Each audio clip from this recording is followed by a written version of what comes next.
I'm Brian Wilson alongside Larry O'Connor.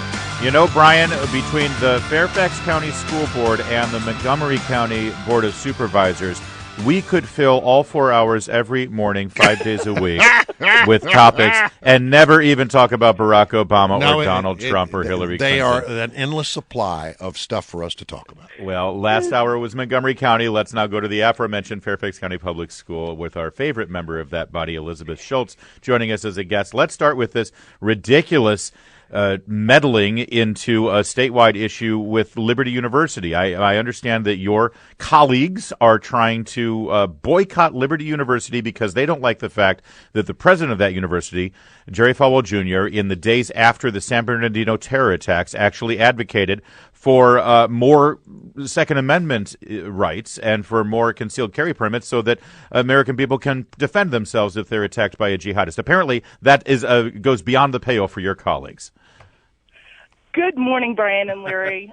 Here we go. I'm going to issue an irony alert to Fairfax County. Yet again, my colleagues on the school board have hijacked the will of the board behind closed doors for the purpose of political agenda.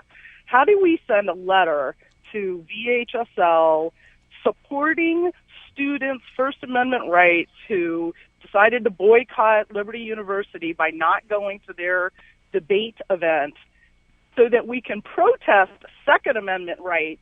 This was sent by, and a letter was sent with the name of the chair, the vice chair, and the 9 members of the board, and you say there was no public discussion of it. You were never consulted about it. It was just simply sent because one guy said send a letter? One guy said send a letter. He gave us five hours notice. On the same business day, he sends it out during the day, gives us 5 hours notice.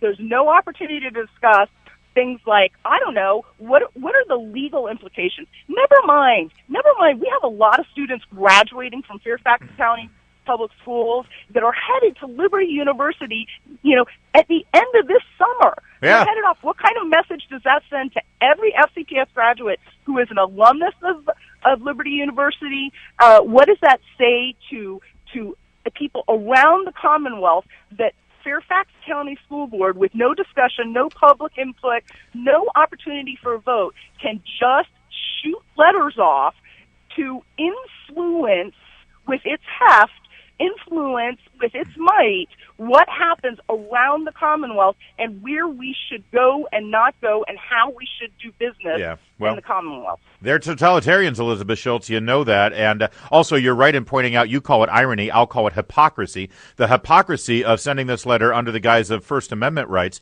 when all this man, Jerry Falwell Jr., was doing was exercising his First Amendment rights in advocating for the Second Amendment. All right, let's move on to the other craziness that's going on there. The school board is now proposing to lengthen the school year for students at Fairfax County starting school before Labor Day. I thought that was somewhat verboten in the Commonwealth of Virginia. What's happening here?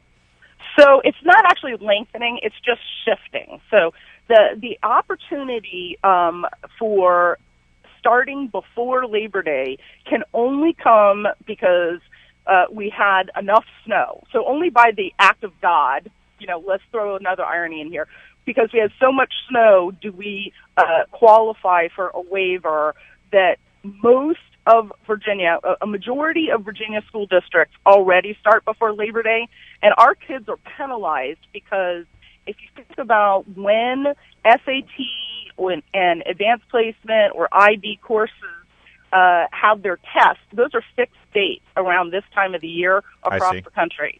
And so if the later and later we start, the less time there is to get in the curriculum before those tests, and the more time there is after these standardized tests where kids kind of somewhat languish at the end of a school year. And this gives us the opportunity to let our kids have the same amount of curriculum time before those national tests. Okay, so it's really just starting early. The calendar. Gotcha. And what are the downsides of this move?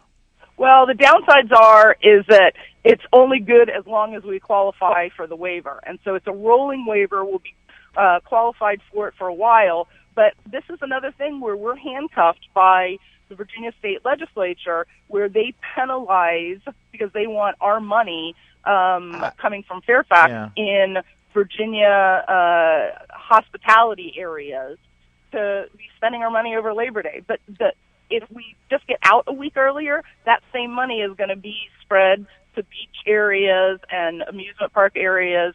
So it's the same amount of the school year. It's just shifting 1 week earlier to get out 1 week earlier. Okay. But doesn't that shorten our summer break for our little darlings? I mean, it means they're going to have less time to frolic in the sun. No, there would only be a shortening in the first year where we're doing the transition. From thereafter, we'd be getting out earlier. In the summer. Okay. So it doesn't make. So it you any think longer. it's a good idea, right?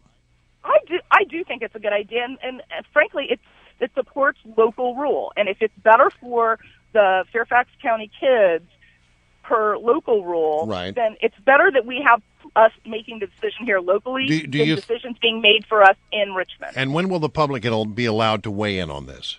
It's done. Wow. So we've made the decision and we've directed the superintendent. There actually was a lot of opportunity through lobbying and through polls taken. So we've done the test.